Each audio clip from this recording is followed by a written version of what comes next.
algo que me marca muito no meu pai e na minha mãe é que eu percebo que muita gente hoje crê muito que ministério é ganho. Então eu ganho com isso.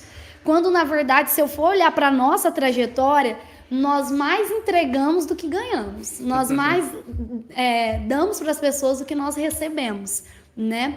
E eu lembro que quando a gente começou essa obra, era só nós 4, a gente tinha um terreno que era nosso mesmo. Isso foi no Veracruz, no Jardim Veracruz. Só que nós tínhamos um terreno num residencial chamado São Domingos. Sim. E a gente tinha esse terreno que era algo para uso próprio, mas meu pai sempre foi aquela pessoa muito visionária, ele acreditava muito, até hoje ele acredita muito nas coisas, e aí ele pegou e decidiu pegar esse terreno e falar assim, não vamos fazer nada pra gente, vamos fazer uma igreja aqui nesse terreno.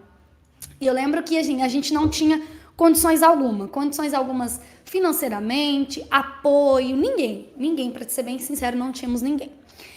E no meio de tudo isso, meu pai começou a pedir. E chamava um e falava, me arruma aqui um tijolo, e chamava outro, me arruma um telhado. E eu lembro que ele pediu tanto, que eu lembro que pessoas de outro país enviaram dinheiro para que a gente pudesse levantar a igreja.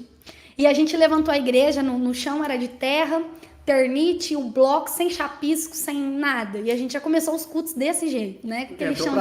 Entrou pra dentro, tava de pé, era isso. A ideia do meu pai, na verdade, era assim, vamos fazer uma cabana, a gente entra e vai vendo o que vira. Ele queria começar de algum jeito, né? O importante era começar. Isso. E a gente começou, só que isso foi no residencial São Domingos. E eu acredito, assim, o São Domingos foi um processo de aprendizagem, assim, que eu não tenho como palavras para te mensurar o que foi que a gente viveu ali. Você estava quantos anos nessa época? Quando nós fomos para lá, eu já estava com uns 10, 11 anos. 10, 11. Eu acredito assim, um dos processos mais difíceis e que eu compartilho com algumas pessoas e quando eu prego, foi o processo em que é como se Deus tivesse fechado todas as portas e ninguém entrava na igreja. Ninguém. Durante quase um ano ficamos, eu, meu pai, minha mãe, minha irmã, e não aparecia ninguém. E eu lembro que meu pai colocava uma mesa na porta da igreja, a gente apagava as outras luzes. E essa mesa na porta da igreja, ele pegava uma revista de escola dominical. E ele fazia escola dominical com a gente ali, porque não aparecia ninguém. E a gente tinha uma membra, que era uma senhora, que morava ali no bairro, uma idosa. Quando ela ia, a gente fazia culto. O dia que ela não ia, a gente fazia escola dominical. Nossa. E a gente ficou assim, durante quase um ano, uns 9 meses, quase um ano, só nós 4.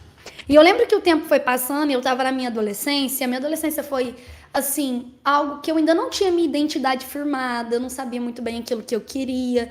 Então era algo um pouco perdido. Eu estava ali na obra do Senhor, mas não era algo, assim, 100% de mim. Eu não tinha a convicção que tenho hoje.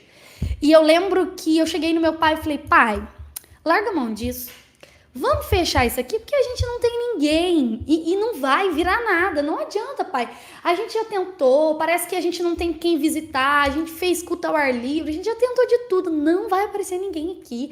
Esse bairro aqui não vem ninguém, realmente era um bairro muito parado. Até hoje, que é um bairro que cresceu, é um bairro residencial, é bem parado. E eu lembro que meu pai só ouviu. Passou um tempo, a minha mãe cansou. E aí ela chegou e ela usa uma frase que ela diz assim, só ser crente ir pro céu já tá bom demais.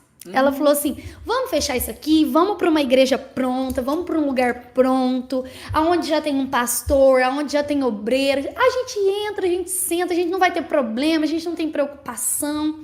E eu creio assim que isso foi muito forte pro meu pai. Nossa, eu imagino. E no meio de tudo isso, meu pai fez um propósito com Deus. Ele orou a Deus e falou, olha, Senhor, a Priscila já desistiu. A Regina, que é minha mãe, também já desistiu.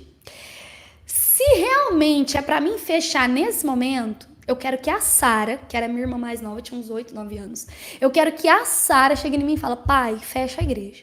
A hora que a Sara chegar em mim e falar, pai, fecha a igreja, eu fecho. Eu entendo que esse é um sinal de que acabou. É isso, é até aqui.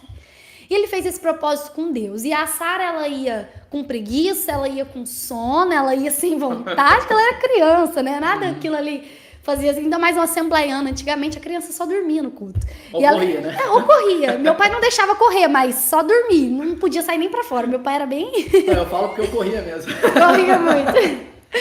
E eu lembro que ela foi cansada, com preguiça, com sono, sem vontade, mas ela nunca pediu para que meu pai fechasse a igreja. Olha isso. E nós continuamos. Mesmo sem entender, a gente, enquanto meu pai tinha o posicionamento de manter, a gente ficou.